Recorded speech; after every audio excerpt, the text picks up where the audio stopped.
O Japão não é só isso e isso. Something completely different to the image of like a polite, ordered society. 今日本という国がストレス大国なのかなっていう。 No país com mais subculturas do mundo, o capitalismo e a relação com o trabalho fazem estrago. E o futebol está conectado diretamente com isso.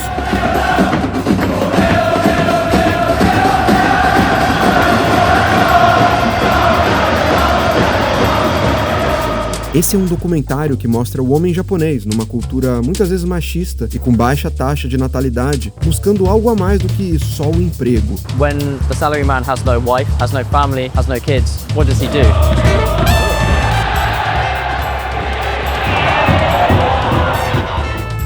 Eu tirei fotos e troquei ideia com quem vive isso por aqui. The face of Japan is changing. We've had decades of societal integration by foreigners.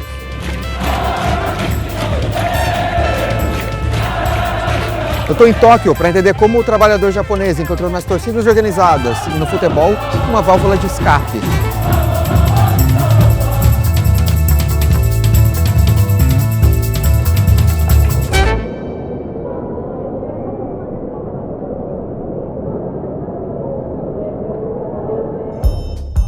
O Japão segue sendo um dos países mais fascinantes do mundo, principalmente por conta da cultura e identidade muito próprias.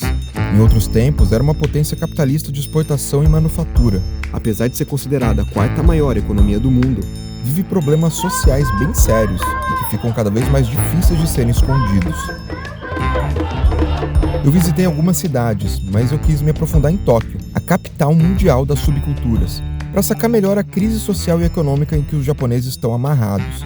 O Joe é um jornalista com um perfil que simboliza algumas camadas profundas do Japão hoje em dia, principalmente porque ele é filho de mãe japonesa e pai britânico, uma mistura que nem sempre é bem aceita na cultura conservadora do país. Um dos fatores, aliás, para esse declínio na economia japonesa é o quão fechados a imigrantes eles são por aqui. Eu já vou falar melhor disso tudo, mas antes vale entender a real Tóquio de hoje, sem casca, sem enfeite. Tokyo's always been expensive, but in recent years, the last decade or so, wages have not kept up with growth. People live in tiny apartments, shoeboxes really, and that's only gotten worse. And if you live in central Tokyo, you're paying more and more and more for less and less and less. So yeah, it's very common to see taxi drivers sleeping in their cars, people crammed into share houses with 20 people sometimes living in one house. It's tough. The challenge right now, the yen is as weak as it's been in decades. Japan is transitioning from a manufacturing economy to sort of a service-based economy. The auto industry, the electronics industry, those used to be the pillars of the Japanese economy. Now that's changing. You look at how the weak yen, even just in the last couple years alone, has changed how Tokyo looks. There is now so much more support for tourists who are coming over in higher numbers than ever. Yeah, Tokyo has one of the highest proportion of single-person households in the world, over 50%. So for context, Brazil has something like 18%, but somewhere like London, maybe 30%. Tokyo has over 50% of its people live one person. Normally, it will be one room or one apartment. And so that kind of tells you a lot about the way the society works and the way people are always by themselves.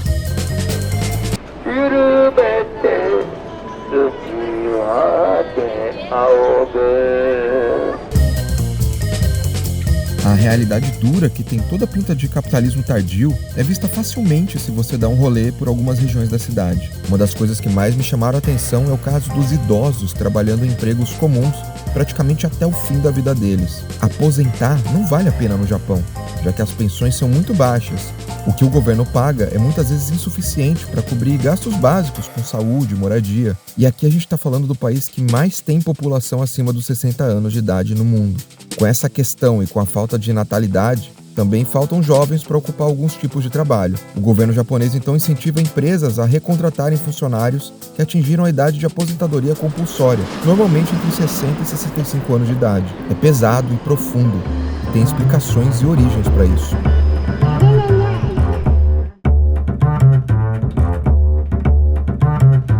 Japan came out of the Second World War completely destroyed. It was a completely ruined economy. Tokyo had been firebombed to pieces. Hiroshima was non-existent.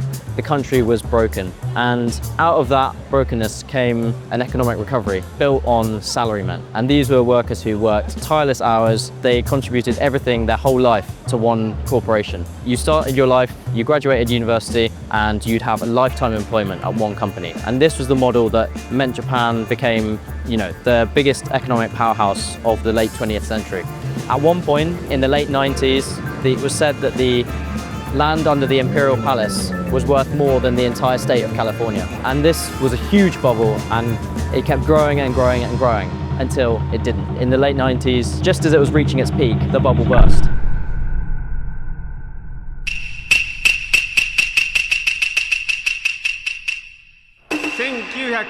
1993年5月15日 J リーグの開会を宣言します。 A criação da J-League, principal liga de futebol japonesa em 1993, no contexto do colapso da bolha econômica, não foi só uma revolução esportiva, foi uma das respostas culturais e sociais ao momento. O Dan cobre futebol japonês há um tempão e acompanhou essa transformação de perto. This is reflected in how the league is registered as a public benefit corporation. So they have a mandate as a public benefit corporation to make the country better through what they do. And that means promoting football, promoting a healthy and physically fit society, and encouraging people to be physically active. And so they do that by running a league and by promoting football as something that people around the country can do.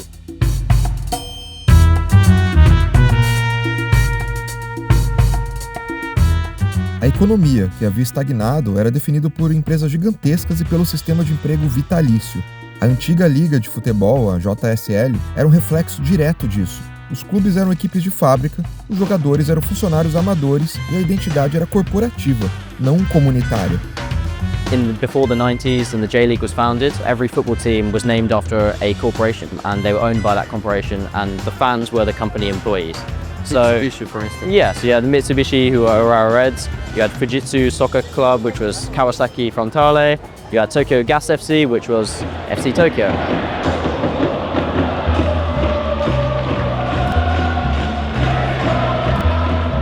A J-League quebrou essa rigidez ao exigir que os novos clubes fossem profissionais e adotassem uma base regional. Assim, eles se desvinculariam dos nomes empresariais. Essa reestruturação injetou uma nova forma de capitalismo cultural na sociedade. Ao atrair estrelas mundiais como Zico, o maior ídolo e responsável pela transformação por lá, a J-League usou o poder do entretenimento e da identidade local para reacender a paixão e o consumo no momento de deflação e pessimismo generalizado. That's 30 years of supporter culture, especially being able to connect and learn from other supporter cultures. When the J-League was formed, you sort of had supporters who didn't know how to support. Active culture was a very new thing, and so they looked to Italy, to Spain, to Brazil, to Argentina, to England for inspiration. Ou seja, o futebol japonês de hoje é derivado principalmente de uma cultura do trabalho, da indústria e do salaryman, ou os homens salário. Esse perfil de trabalhador japonês ajuda a explicar bastante sobre o jeito do Japão enxergar o trabalho. These are company men, so they don't necessarily have a specific job description, but they will be moved around the company and work for that company for their whole life. So there's a process once Japanese graduates leave university where loads and loads of graduates will be hired at one time by these big corporations, and they will, according to the traditional model, stay in employment for their entire life. A typical day of Japanese salaryman might look like waking up 7 a.m, commuting into central Tokyo, starting work at 9 and finishing at 9. But it doesn't end there. So a lot of the time, bosses will take their workers out, and these are not, optional drinks. It's part of the workday. So a lot of the time, you'll have a boss who's sat at the top of the table, and when he drinks, everyone drinks. And this can go on, late, beyond the last train, and you'll often see salarymen passed out on the streets of Tokyo after these kind of drinking habits. And they'll wake up the next day, go back to work, and continue the cycle. It's a double-edged sword because you have lifetime employment, you've got lifetime security, but you're locked into a life with almost no free time except for the weekends, which is when people dive into their hobbies, they dive into an escape from the work week, and football is one of those escapes.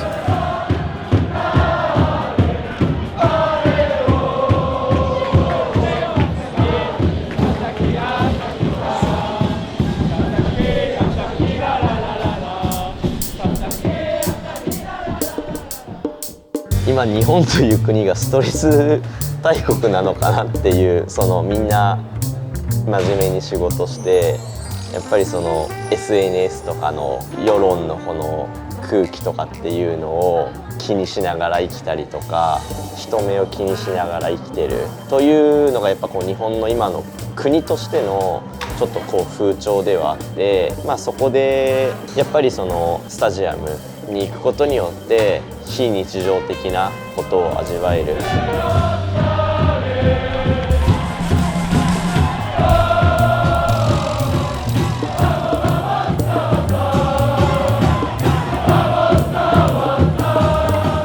日本の場合はほとんどが会社に勤めて、その会社という組織の中で働いている人がほとんどだと思うので、サラリーマンがほとんどだと思いますね、日本の場合は。もちろんそのいろいろなお酒を飲むところもあったり、カラオケするところもあったり、もちろん映画館とか。日本はもちろんドラッグは、ね、国がダメなんでしないですけど、お酒を飲みながらっていうのは実際にあることで、私たちも試合前にお酒を飲んでちょっとこう気分を高めてから試合の応援したりっていうのはあります。その人それぞれいろいろなそのストレス解消法っていうのがあるのかなと思って、その中で多分私たちはその解消法がフットボール、サッカー観戦なのかなっていうのは思いますね。Numa rotina tão maçante dedicada mais à empresa do que a você, é inevitável que a mente busque válvulas de escape para distração. Um alívio sequer, um mergulho no que é fantasia antes que a realidade volte de forma cruel. Essa série do Peleja é sobre subculturas conectadas a um local onde o futebol também se mistura. Mas em nenhum outro lugar do planeta eu me deparei com tantas opções para esse escape. Japan is unique in that it has that aspect of individualism as well and escape. So subcultures are huge here. You know, we have as more subcultures than people. It's like you have your otakus, your nerds who come to places like Akihabara. You have entire districts dedicated to a certain type of book. People who are into noise music, a kind of distorted feedback that you don't find anywhere else in the world, but yet there's entire communities dedicated to this one thing. And football is kind of like that as well. People pour their lives, their money, all into these hobbies and these subcultures in a way that's kind of unseen anywhere else in the world. O submundo do Japão, para alguns, é só o próprio mundo. E numa cultura tão rigorosa, de comportamentos tradicionais e regrados, os salarymen buscam sempre a linha tênue entre o proibido e o liberado. É o caso da sexualização das ruas e dos jogos de pachinko.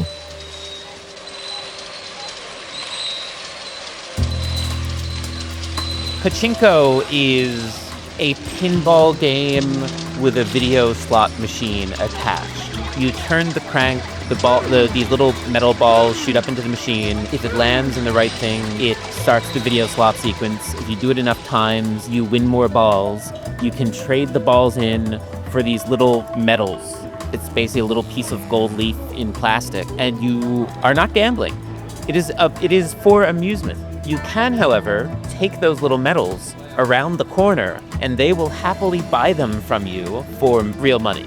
So it's not gambling, but which does reflect Japanese society, which in a way, which is that, well, there is the law, and this is how we stick to the letter of the law. Hostess bars are not prostitution because you're paying for the company of the woman. You're paying for their time. So the signs that you see are the price advertised for the time that you spend with a woman. But where that line is drawn and where the line between company and flirtation turns into something else, that's beyond, public knowledge, and it's, swept under the rug. Akihabara is the otaku, like heaven, basically. It's the district for anime, manga, all these kind of otaku is the word for nerd, but it's for people who have a real deep interest in that kind of thing. And the maids are part of that experience, and they're maid cafes.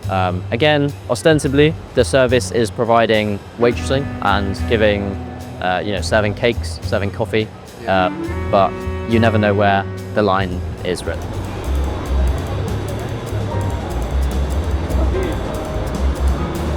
And out of that, there's come an explosion in kind of single adults who never grew up, an entire generation of hikikomori who never left their childhood bedrooms, and an explosion in otaku and people pouring themselves into subcultures and hobbies rather than entering into the kind of adult culture as it was seen before. You know, the salaryman still exists, but when the salaryman has no wife, has no family, has no kids, what does he do? He goes to Akihabara and he plays games. And He goes to football game. And he goes to the football game.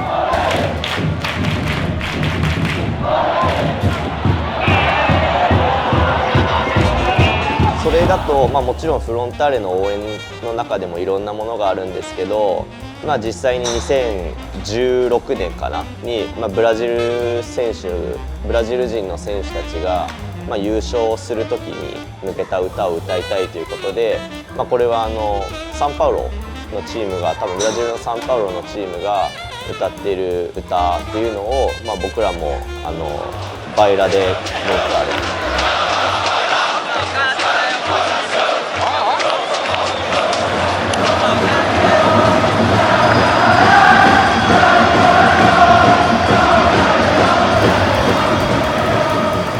Something completely different to the image of like a polite, ordered society and the kind of serious work ethic that you see everywhere else in Japan.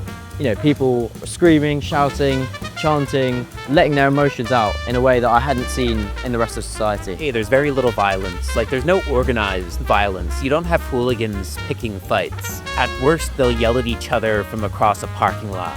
There will be security guards there to keep it from turning into anything, but the J-League sort of likes to step in as soon as they see anything remotely hooligan-y. It's because they want to protect the stadium and the matchday experience for everyone.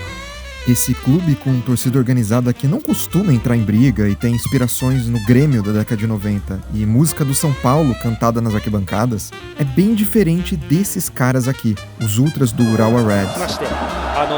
皆さん一段となって応援しましょうみたいなね、声かけをしているのが印象的でした。 Urawa are very unique in Japan. They have, over the last 30 years, developed a supporter culture that is as close to Europe as you can get. It is that mentality. You are there to support the team, and that is all you are there to do. They do surveys for the fans in general just to get a sense of marketing things and whatever. One of the things they've asked in the past is, how do you feel about hosting other events at Saitama Stadium, free match concerts and that sort of thing? And for our fans, not just the ultras, but fans across the, wherever they're sitting in the stadium, all said, we don't want it.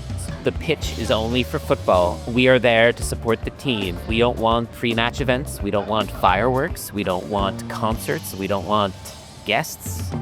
We're here for the club. Contrast that with Kawasaki Frontale, who are the total opposite. They've had F1 cars racing around the track. They've had sumo announcers announcing the clubs. They've had Godzilla kicking a penalty before the match. But their fans love it. And what's great about the J-League is that you could have an Urawa that exists as they do, and you could have a Kawasaki who exists as they do. And it works, and there is room. Our hearts are wide enough for both styles of how the clubs are operated. There's not many cases of violence in the Japanese football scene, right? We've had some specific cases. Could you list them? Are you comfortable? Yeah, I mean, it's, if I'm being honest, something like 90% of the major incidents have involved Urawa Reds. There was the pitch invasion at the Emperor's Cup a couple years ago. There was the quasi riot involving Gamba Osaka at the game in May 2008. Gamba fans were also a bit responsible for that. There's scuffles at derbies. There were the Urawa fan who threw firecrackers at the Shimizu team bus while they were both driving on a highway. That was an incident. 暴力的なる方も Esse é o Tsuyoshi, um ex-membro dos ultras do Urawa Reds. Ele viu de perto a ascensão do grupo e tenta entender os motivos dessa fama que os torcedores carregam. やっぱみんな本当にレッツなのに生きてるし、レッツに人生をかけてるからこそ情熱が違う。情熱も違うし、その応援する姿勢も違う。昔のレッツってめちゃくちゃ弱かった。めちゃくちゃ弱かったから、どこよりも熱くやろうぜっていうのが始まりになったのが今のレッツのスタイル。レッツのサポーターは応援っていうよりかは一緒に戦っているんですよ。僕はそれは NG だと思うし、やっちゃいけないことだと思ってるから、僕も例えばジャパニーズオンリーの兼任だったりとかはすごく残念だったし、もう起きてほしくないなってね。There was the Japanese only banner, which was an international incident. One of the big themes of this election is how Japan deals with foreigners, both tourists and residents. And yes, there's been an uptick in right-wing parties who aren't happy with the number of foreigners who live here and are visiting and how they behave. But in the end, I can go to a convenience store and there will be someone from maybe South Asia or Southeast Asia at the register. And that wasn't the case 20 years ago. The national team, there are so many players with non-Japanese roots from Africa, from South America, from North America. But when they wear the shirt, they're Japanese.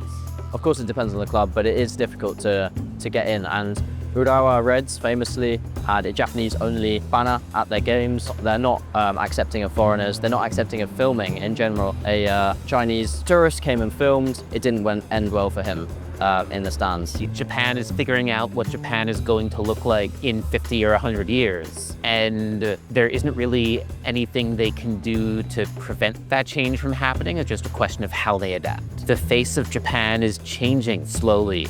We've had decades of societal integration by foreigners, people who have come here, built their lives, married, had kids. So those kids are Japanese and they look very different from Japanese who are, from 30, 40 years ago.